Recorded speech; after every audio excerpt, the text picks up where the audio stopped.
what's something that you feel like you've been learning and been important to you this year? I think one of the main things that I've been learning is how to survive. Um, and I mean that's kind of paint with a broad brush, but so you take the pandemic and everything that's going on. Like this is, at least for me, this has always been something that I've always just read about. Like you never think that something like this can happen to you. I mean, if you read about it, you kind of know that it can happen to you. But once it's put on your plate, it's like, how are you going to react? So, like the mantra in our house has been, control what you can control.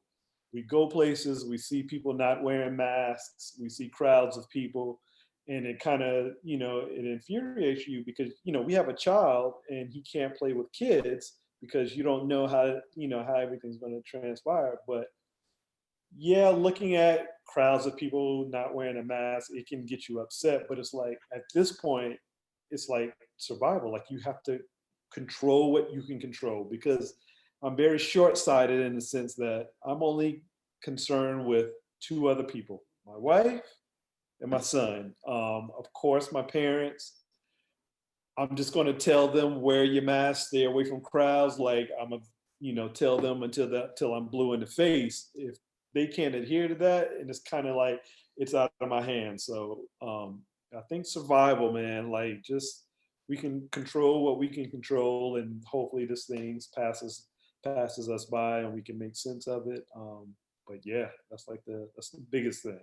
How You do you know. feel like that idea, that mantra has shown up in the photos that you take, the words that you write?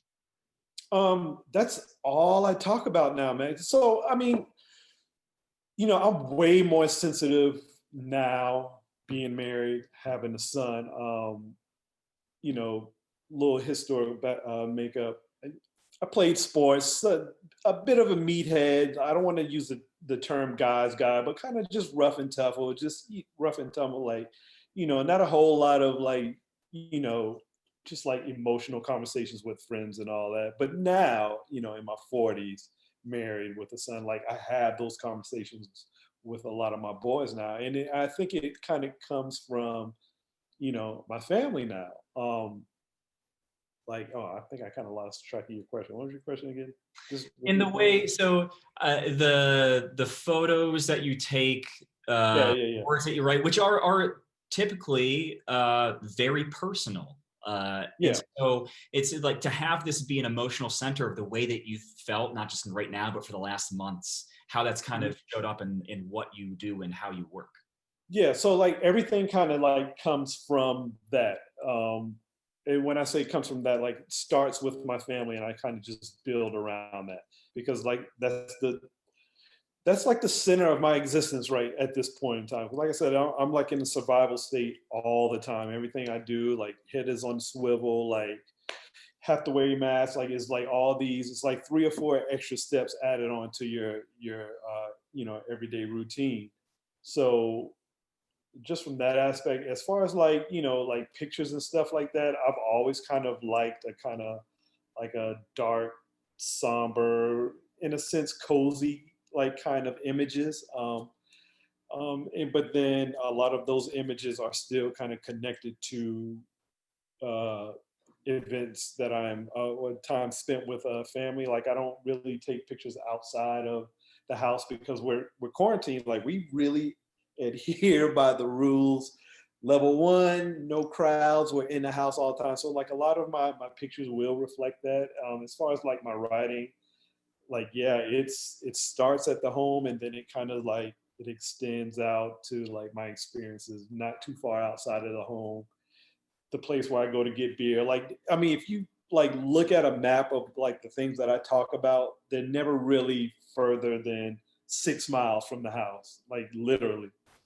So yeah, that was a pretty good question, man. I had to like really think about that a little bit. Yeah.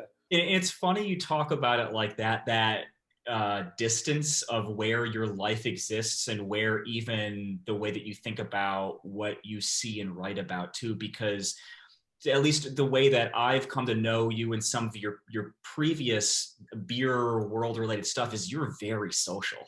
Yeah. And that, and I've heard you talk often about the way that your friends have played a role in not just your love of beer, but also your connection to them and other people and places too.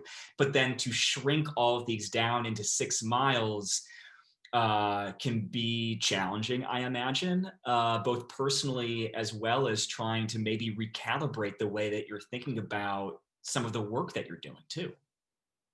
Yeah, man. Like it's funny that you say that I'm social. So I like my wife may even be 3 to 5 steps ahead of me as far as like on the social spectrum. And funny enough, like our son is very sociable. Like he speaks to everyone, like hi, like people walking by and all that stuff. Um, so like yeah, like I am. Like I love people, man. And it's a lot of crazy shit going on nowadays, man, where it's, whether it's race or the president or police brutality and all of that. And I mean, just speaking specifically on race, like it's one level where I'm like, if we're taking like, let's just take the George Floyd incident, like God damn, like that, it really hurts me to my heart to see things like that because I've been in situations like that before with jammed up by police and like I don't have a criminal record. Like I like to think I'm the nicest guy in the world, right? But certain situations, for whatever reason, like I've been pulled up by police officers. So it's like that aspect, it kind of, it pains me. But then there's like another aspect just on the human side is like, I just like, I feel like I can connect with anybody. So, and I think that kind of translates to why I may be, perceived as like a very sociable person. And in particular, in this industry, whereas like I have really good friends now, like best friends through this industry that I'm relatively new to. Like I've only been in the industry for like 6 years. But like so like a few weeks ago, I had a hangout with a couple of my boys that I worked with at a brewery down in DC. Like those are like my best friends. Like my son refers to them as uncle, and like two white guys, and not to say that that means anything, but it's like yeah, like I like to see the goodness in people, man. Like that's just always have been my thing. It's just like now it's so tough because you have all these issues come up, and so now people are like forced to talk about race. And I'm not saying that people don't have to talk about that, but it's like on the flip side, it's like why are we still talking about this?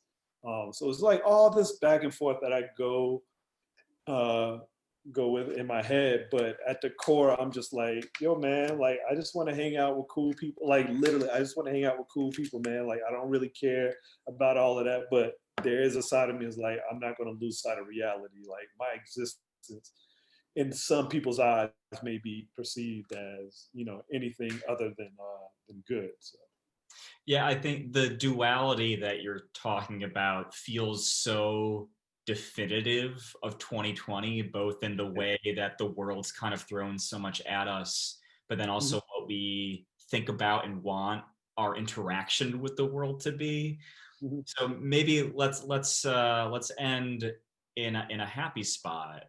What is Mhm. it that you feel like is making you hopeful for 2021? Um,